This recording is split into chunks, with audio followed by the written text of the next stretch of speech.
Aujourd'hui, c'est la 3e édition des rendez-vous de Nucléaire Vallée qui réunissent à l'hôtel de région à Lyon plus de 250 entreprises et 500 personnes. Ce qu'on a souhaité aujourd'hui, c'est présenter à l'ensemble des entreprises l'ensemble des programmes et projets R&D qui répondent aux objectifs de l'État. Donc ça, c'est ce qui s'est passé ce matin. Et cet après-midi, les entreprises vont pouvoir discuter en direct avec les porteurs de ces projets-là pour savoir dans quelle mesure elles pourraient y participer et comment participer à ces projets-là. Le gouvernement a décidé de maintenir l'option nucléaire ouverte.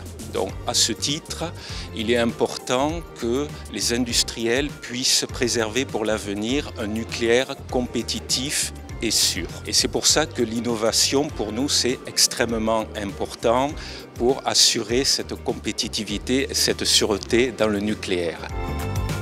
Je suis venu passer un message relativement simple qui est que le nucléaire, l'industrie nucléaire française a besoin d'innover.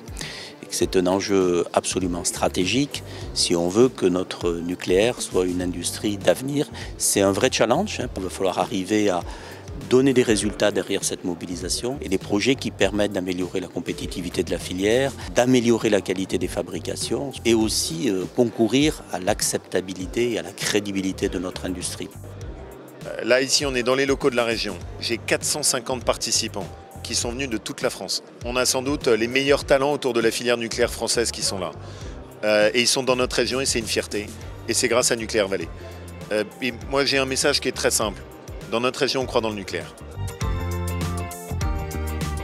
Pour moi, l'objectif est atteint, montrer qu'il y a des projets qui sont évidemment pilotés par les grands donneurs d'ordre. Dans la R&D, c'est assez naturel, mais dans lesquels les entreprises plus petites peuvent s'insérer. Et je trouve que les explications ont été très claires sur quels sont les objectifs de ces challenges en R&D et qu'est-ce que ça peut vraiment apporter.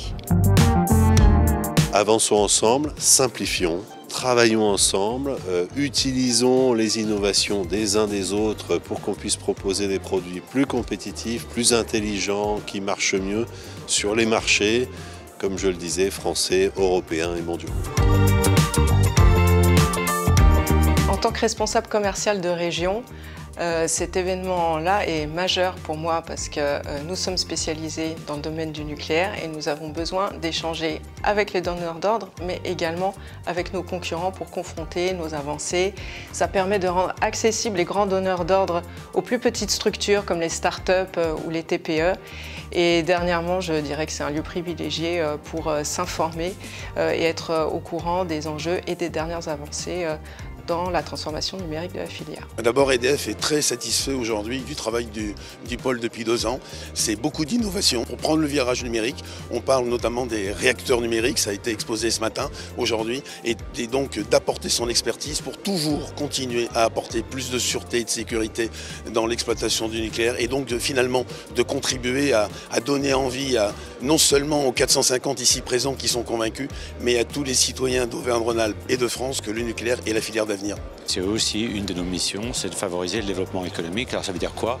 Ça veut dire que les gens se rencontrent, qu'il y ait beaucoup d'échanges. Ça veut dire que des acheteurs de grands donneurs d'ordre ou de fournisseurs du nucléaire rencontrent d'autres entreprises de la région pour animer le climat des affaires et faire en sorte que les gens se connaissent, qu'on croise offre et demande sur les grands sujets du nucléaire.